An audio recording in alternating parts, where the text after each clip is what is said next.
Praise the lord. ప్రభు పేరిట మరొక దినంలోకి మీకందరికీ వందనాలు.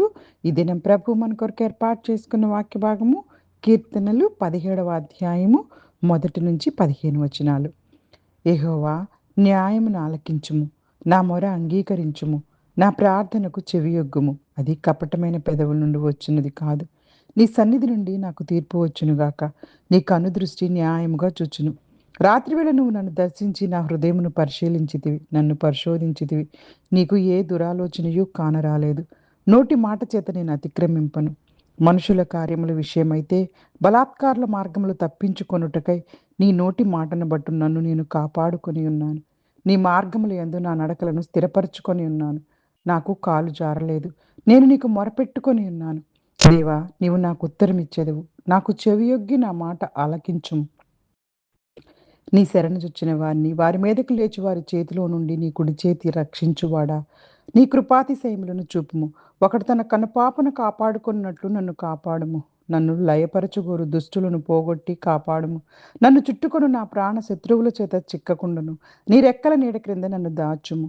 వారు తమ హృదయమును కఠినపరుచుకొని ఉన్నారు. వారి నోరు గర్వంగా మాట్లాడదు. మా అడుగుజాడలను గుర్తుపట్టి వారు ఇప్పుడు మమ్ము చుట్టుకొని ఉన్నారు. మమ్మను నేలను కూల్చుటకు గురిచూచుచున్నారు. వారు చీల్చుటకు ఆతురపడి సింహం వలె, చాటైన స్థలములలో పొంచు కొదమ సింహం వలె ఉన్నారు.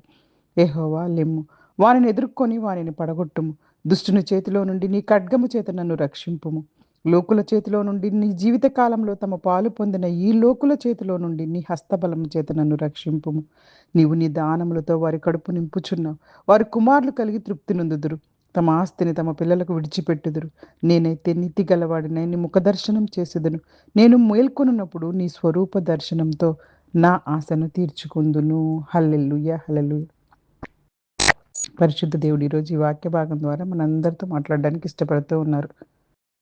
ఈ కీర్తనలో దావీదు గారు ఎంతో తన యొక్క నిర్దోషత్వాన్ని, అంటే తను చేయని తప్పును దేవుని ముందు ఉంచి తనను హింసిస్తున్న శత్రువుల నుండి రక్షించమని ప్రార్థిస్తున్నారు. అంత వాక్య చివరి భాగాల్లో దేవుని సన్నిధిలో ఉండటమే తనకు నిజమైన తృప్తి అని కూడా ప్రకటిస్తున్నారు. న్యాయం చేయమని ప్రార్థన చేస్తున్నారు. ప్రభువా, నా న్యాయమైన విన్నపాన్ని ఆలకించు. తను కపటంగా కాదు, నిజాయితీతో ప్రార్థిస్తున్నానని దేవునికి చెప్పుకుంటున్నారు. న్యాయం చేయమని కోరుకుంటున్నారు. తన మీద తప్పుడు ఆరోపణలు చేస్తున్న వారిని దేవుడే న్యాయం తీర్చాలి అని దేవునికి అప్పచెప్పుకుంటూ ఉన్నారు. దేవుడు తన హృదయాన్ని పరీక్షించిన తప్పు కనుగొనలేదనే దావీదు గారు చెప్తున్నారు. తన మాటల్లో, నడవడికల్లో నేను దేవుని మార్గంలో నడుస్తున్నానయ్యా అని చెప్పి జ్ఞాపకం చేస్తూ ఉన్నారు. మన ప్రార్థనలు చేసుకోవడానికి బలమైనటువంటి విషయం ఏంటంటే మన పరిశుద్ధమైన జీవితం గడపాలి. దేవునికి ఇష్టమైన జీవితం జీవించడానికి ప్రయత్నం చేయాలి. నువ్వు ప్రయత్నం మొదలు పెడితే దేవుడే సహాయం చేస్తారు. దావీదు గారు దేవుడిని ఇలా అడుక్కుంటున్నారు. ఎంతో చక్కగా మొరపెట్టుకుంటున్నారు. అయ్యా, నీ కరుణను చూపించు. నీ యొక్క ఇదిగో కంటి పాపలా నన్ను కాపాడు. నీ రెక్కల నీడలో దాచిపెట్టు. దేవుని దగ్గర ఆశ్రయం పొందిన వారికి ఆయన గొప్ప రక్షకుడుగా ఉంటారు. దేవుని ప్రేమను, సంరక్షణను, బాధ్యత, భద్రత, ఇవన్నిటిని గురించి దావీదు గారు జ్ఞాపకం చేసుకుంటూ బతిమాలుకుంటూ ఉన్నారు. దావీదు గారి పైన ఉన్న శత్రువులు చాలా గర్వంగా ఉన్నారు. వాళ్ళకి అసలు కనికరం లేదు. వాళ్ళు అసలు చాలా భయంకరమైనటువంటి కఠినమైన హృదయం కలిగిన వారు ఉన్నారు. వేట కోసం ఎదురు చూస్తున్న సింహంలా వాళ్ళు ఉన్నారు. వాళ్ళు దావీదు గారిని చీల్చి చెండాడాలని ఎదురు చూస్తున్నారు. శత్రువులు బలం ఎంతగా ఉంటున్నప్పటికీ శత్రువులందరికంటే మన దేవుడు బలవంతుడని నమ్మి విశ్వసించి దావీదు గారు తన మొరను దేవునికి చెప్పుకుంటూ ఉన్నారు. అయ్యా, నువ్వు జోక్యం చేసుకోవాలని ప్రార్థన చేస్తూ ఉన్నారు.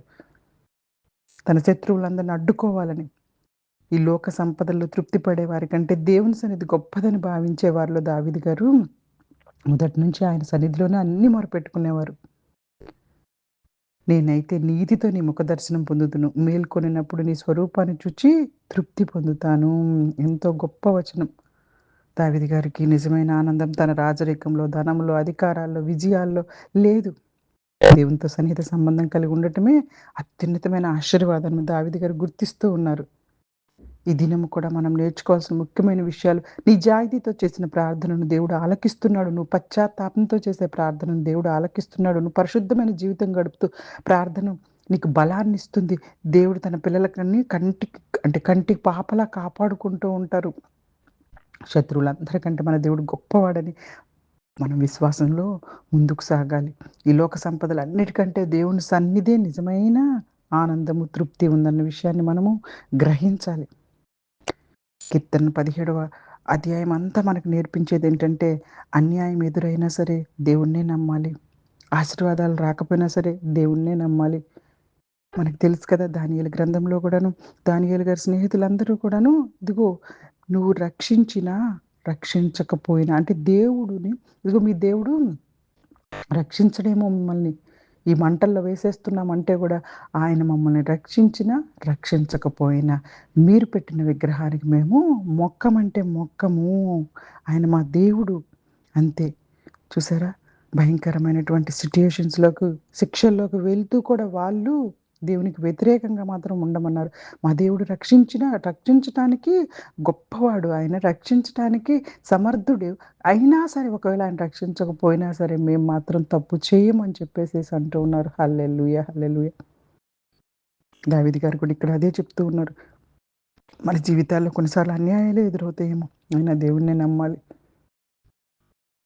నిందలే ఎదురవుతూ ఉంటాయేమో, అయినా దేవుడినే స్తుతించాలి, ఆరాధించాలి. మన జీవితాలన్నిట్లో ఆయననే ఆశ్రయించాలి. నిజమైన ఆనందము, శాంతి, ప్రశాంతం, తృప్తి అన్నీ దేవుని సన్నిధిలో లభిస్తాయని నమ్మి ఆయనను వెతికిన వారు ఎప్పటికీ నిరాశ చెందరు అని దావీదు గారు తన కీర్తనల్లో పరిశుద్ధాత్మ ద్వారా ఈ దినము మనందరినీ బలపరుస్తూ ఉన్నారు. చిన్ని వాక్యాన్ని దేవుడు ఆశీర్వదించి దీవించును గాక. Amen. God bless you all. God bless you all.